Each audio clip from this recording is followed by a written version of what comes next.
The lights flickered once, twice, then died completely. In the suffocating darkness of the stalled elevator, Sofia Martinez pressed her back against the cold metal wall, her designer heels suddenly feeling like anchors dragging her toward a truth she'd spent 6 months and $200,000 trying to avoid. The storm outside hammered against the 42nd floor of the Manhattan high-rise, but the real tempest was brewing in the confined space between her and the man she'd hired to love her. "Sofia," Jake's voice cut through the darkness, gentle despite everything that had just been revealed. "Are you okay?" She almost laughed at the absurdity of his concern. Okay? She'd just discovered that the man she'd paid to be her fake boyfriend for her family's endless parade of weddings and social events had been donating every single dollar of her payments to children's hospitals. Worse yet, she'd realized somewhere between the third family dinner and tonight's charity gala that her feelings for him had stopped being fake months ago. "I should be asking you that question," she whispered, her voice barely audible over the wind rattling the elevator shaft. "You've been living in that tiny studio apartment, taking the subway everywhere, wearing the same 3 shirts to our arrangements. Well, I thought you were just really good at playing humble." The elevator shuddered, and Sofia felt Jake's presence move closer in the darkness. She'd hired him through an agency that specialized in social companions, attractive, well-mannered men who could escort wealthy women to events without the complications of real relationships. As the youngest partner at her law firm and the disappointment of her traditional Colombian family for remaining single at 32, Sofia had decided that a fake boyfriend was the perfect solution to her problems. Jake Torres had seemed ideal, charming enough to fool her relatives, handsome enough to make her colleagues envious, and professional enough to maintain boundaries. What she hadn't counted on was how naturally kind he was, how he remembered her coffee order after their second fake date, or how he'd held her hand during her grandmother's funeral even though she wasn't paying him to be there. "The power should come back on soon," Jake said, though his voice carried doubt. Outside, the October storm that had swept through New York showed no signs of letting up. "The building's backup generators will kick in. Stop trying to make me feel better," Sofia said, surprised by the sharpness in her own voice. "You've been making me feel better for months, and I've been too self-absorbed to notice that you've been giving away everything I paid you." She discovered his secret by accident, walking past the children's ward at Mount Sinai when she'd visited a client. There on the donor recognition wall, among the names of wealthy philanthropists and corporations, was Jake Torres listed as contributing exactly the amount she'd been paying him, dating back to when their arrangement began. "How did you find out?" he asked quietly. "Does it matter?" The elevator lurched slightly, making Sofia's stomach drop. "What matters is that I've been living in this bubble, thinking I was so clever, paying someone to care about me so I wouldn't have to risk actually being vulnerable with the real person. And all this time, you are using my money to help sick kids." "Sofia, listen. No, you listen." Her voice cracked with emotion. "My family thinks you're this wonderful man who adores their successful but emotionally unavailable daughter. My colleagues think I finally found someone who sees past my work obsession. Everyone thinks I'm in this beautiful, loving relationship, and they're right, except I'm the only one who's been faking it."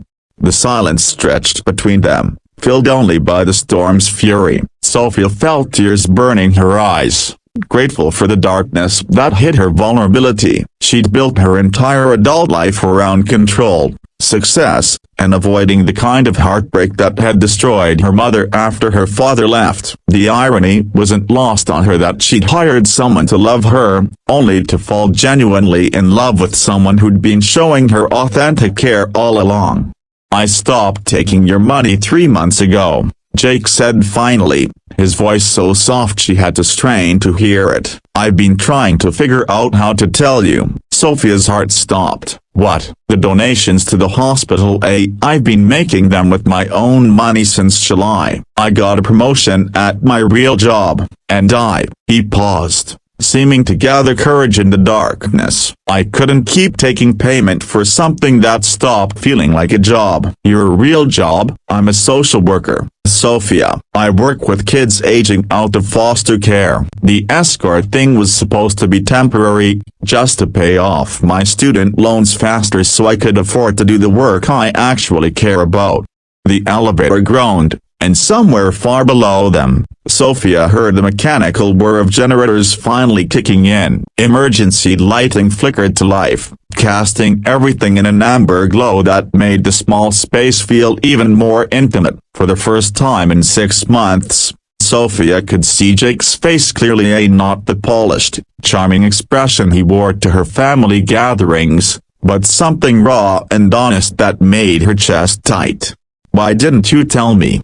she asked. Jake ran a hand through his dark hair, a gesture she'd grown to love during their countless fake dates. "Because I was afraid you'd fire me, and then later, I was afraid you'd think I was trying to manipulate you into something real." He looked directly at her, his brown eyes reflecting the emergency lights. "I've been terrified that if you knew the truth about who I am, you'd realize that the successful lawyer and the broke social worker don't make sense together."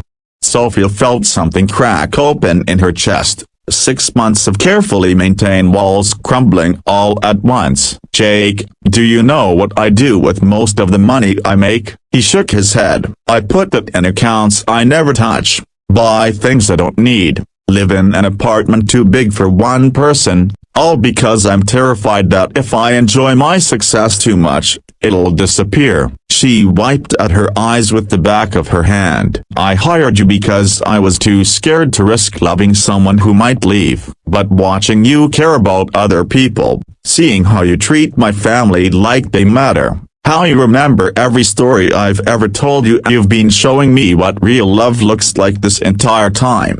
The elevator shuddered back to life with a mechanical groan that made them both jump.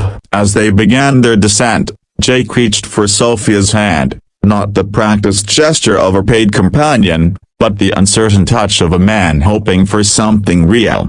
"So what happens now?"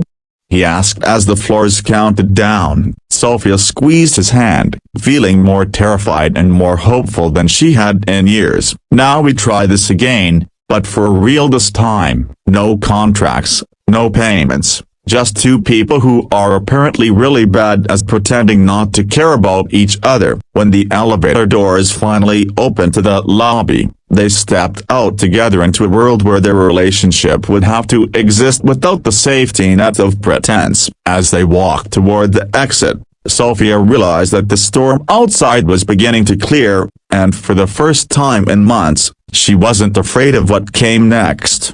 "There's just one thing," she said, stopping just before they reached the revolving doors that would take them back into the real world. "What's that?" Sofia smiled, the first truly genuine smile she'd given him since their arrangement began. "Next time we get trapped in an elevator, I want it to be because we're coming home from a real date." Jake's answering smile was worth more than every dollar she'd ever paid him. "I'd like that too." Outside, New York glittered in the aftermath of the storm, washed clean and full of possibility.